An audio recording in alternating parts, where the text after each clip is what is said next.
So first of all, thank you for this interview. My name is Tony. I'm from Metal Exposure, and I'm sitting here with Larissa Vale from Black Satellite. All right, Larissa. First of all, how's the tour so far? Because you've been doing a few shows. A few. I think A this few. might be like the 29th show or something like that.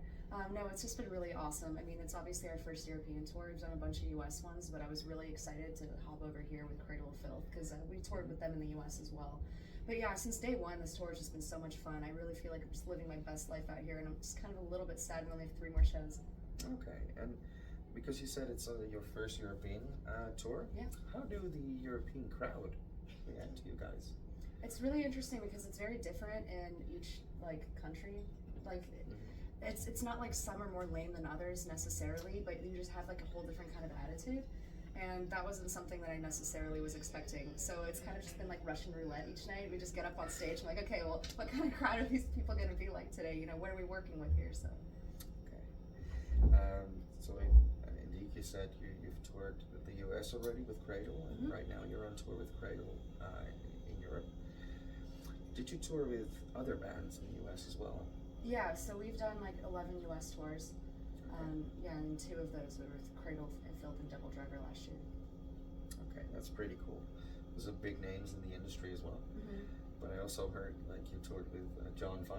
Yeah, John 5, Drowning Pool, Fozzy, Nita Strauss. Yeah, that's actually one of my favorite bands, Fozzy. Really? No way. So that's why I knew you guys. But you came into the scene with your debut album, which also featured like 2 tributes. Typo Negative. What can you say about that? So anytime I approach covers, I like to pick something that most people would consider untouchable or controversial. Like, I think a lot of people wouldn't have the balls to even try to cover those songs. But that's like literally why I picked them. Because like they're literally large shoes to fill. Like, how the fuck are you gonna sing that? And I always love to challenge myself as well. That's also why I chose Rammstein. You know, I literally don't even speak German. I just learned it like phonetically. I don't even know what all the words mean. You just learned it for the cover. Yeah, and I've been playing it like the past 4 shows in Germany, and everyone says it sounds good. So yeah, it definitely sounds good. And then they come up and start speaking German to me, and I'm like, I'm sorry, I don't speak German. I just know the song. Yeah. I only speak Rammstein. Yeah, that's actually what a lot of people do. Like, they learn German through Rammstein, but just the pronunciation, they don't know the words or the meanings, and it's always funny to see. Like you said, I have the same thing. I only speak Rammstein. Yeah.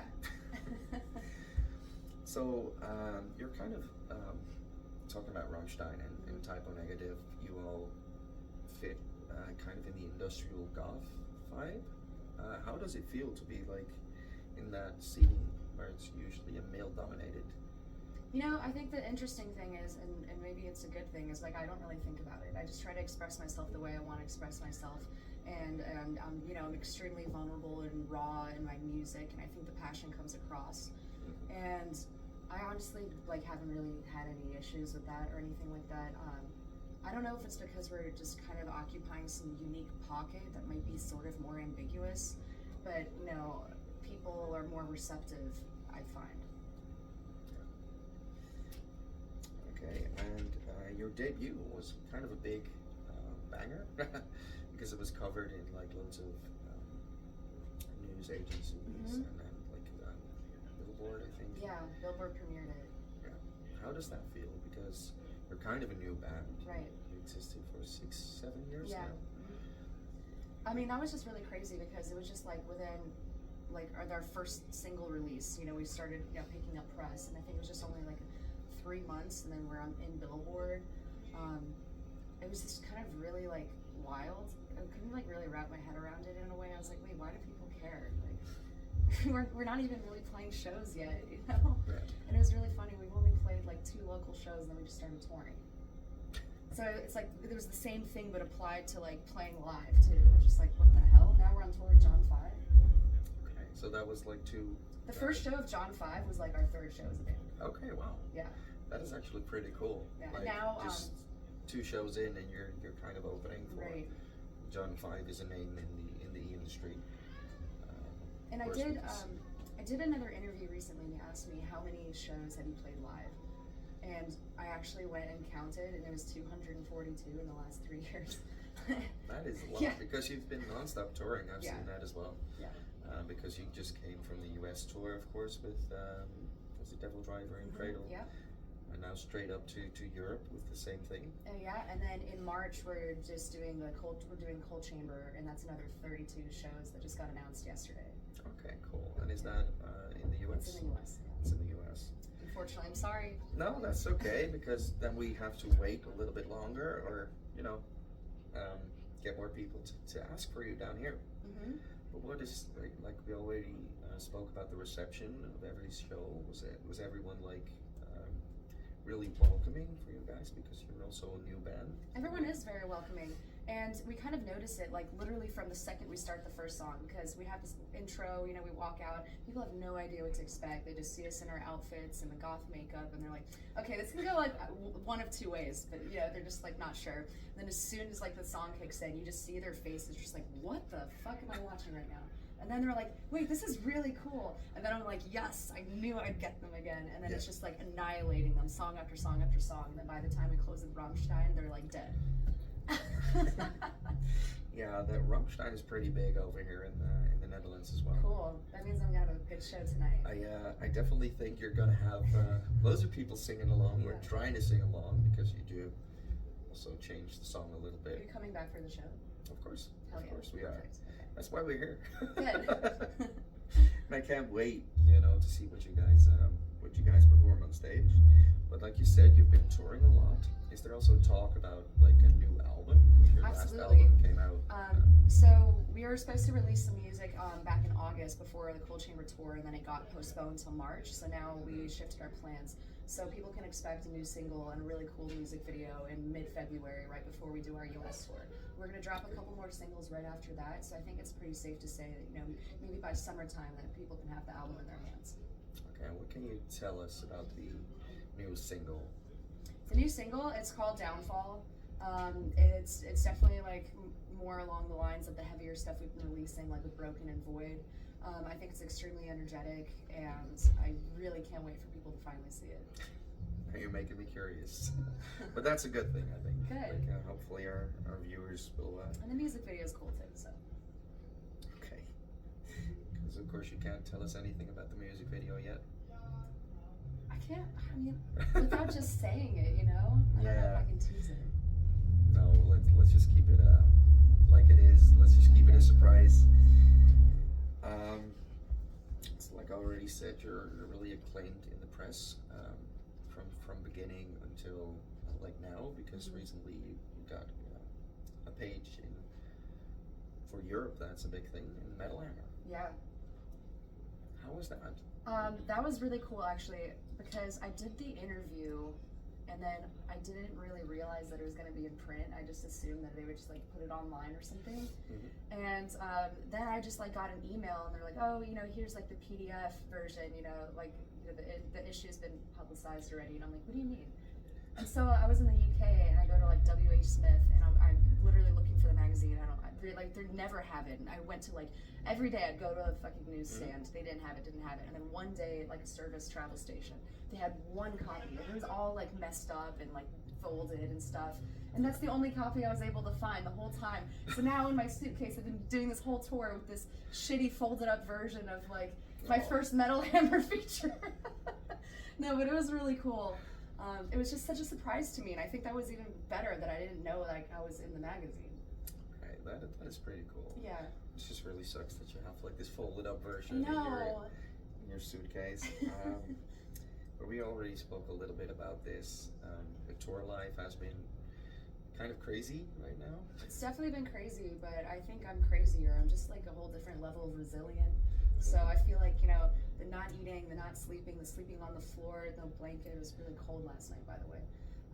I don't know. It doesn't really like beat me down. I feel like this kind of lifestyle really lends itself to me in that way. Mm-hmm. But is touring different over in the US than it is over here? Yeah, in the US we're on a bus. This is our first van tour. But I was really excited to try it out. Yeah, I get that. And it's your first time in Europe, of course. So just talking about what, because you already said Rammstein and Typo Negative, do you have more influences who made you start this band? When I was younger, I was really into like Marilyn Manson and Korn and Deftones and like that kind of thing. Yeah. Okay. So then it was awesome that you had to, you got on tour with John 5 as well. It was very full circle for me. I'm like, wow, that would just happen that my first tour ever is with John 5, you know? Yeah. All right. So what was your best show you ever played? Oh God, there's so many good ones. I mean, one that I'm thinking of right now is we played Blue Ridge Rock Fest in the U.S. in front of like 72,000 people.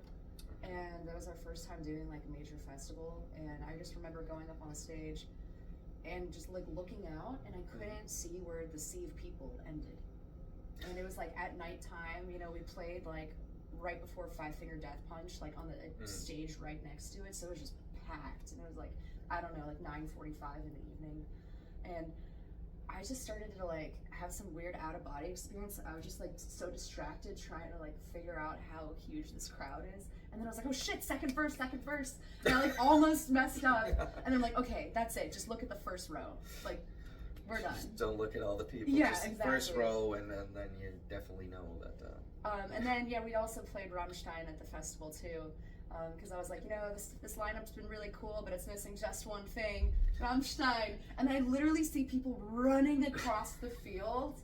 It was so funny, like a stampede. I'm like, hell yeah. That's nice.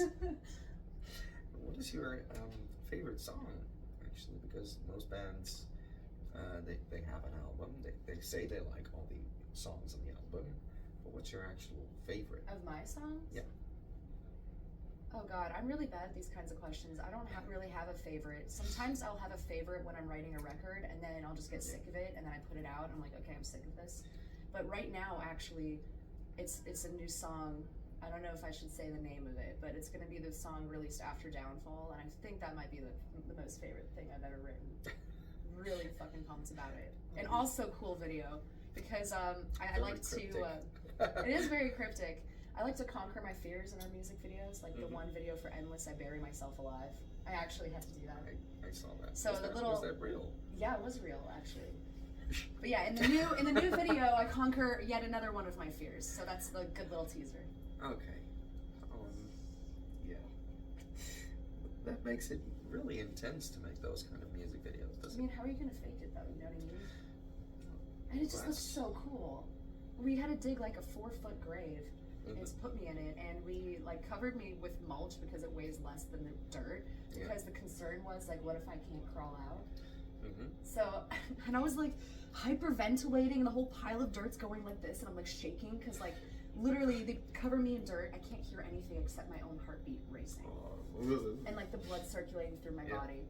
And I had to have like a very, like we taped 2, like, you know the bubble tea straws that are like larger? We taped 2 of those together. So I was breathing through a fucking straw while buried alive. And then the director would like pound on the ground so I would know it was like action. And then they'd pull the straw out. So then I'd have to hold my breath for 20 seconds, completely buried alive. And then like act like I'm slowly crawling out.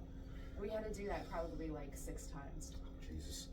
I thought one time would be enough, but you had to do it 6 times. And you had to throw the dirt right on my face, and the director's like, I feel so bad. I'm like, just do it. Just I had dirt in my nose and mouth, and ugh. I can imagine going to the showers after that, seeing Oh my it. God. It's like, oh. That is pretty intense. So you do that for possibly the next video as well. You're not going to spoil it. A different fear of mine, but it's Different something fears. that probably looks crazy. Yeah, in my case, it would be spiders. Like, all right. So, is there any place that's still in your bucket list to play? Like, Tokyo. Tokyo. Yeah. You definitely want to do an Asian tour as well. Oh hell yeah, that'd be so cool. All right. And is there anything else you want to tell to your fans or to new fans listening to this, reading to this? Yeah, we're just really grateful to have the opportunity to tour here in Europe with Cradle of Filth. And we have so many new releases coming up next year. So, I mean, there'll definitely be a lot of content for people. And like I said, I can't wait for people to see our new video and all the new singles next year. All right. So, thank you, everyone. thank you for the interview, and I hope you have a really nice show tonight and the rest of the tour and coming tours as well. Thank you so much. Thank you so much. Thanks.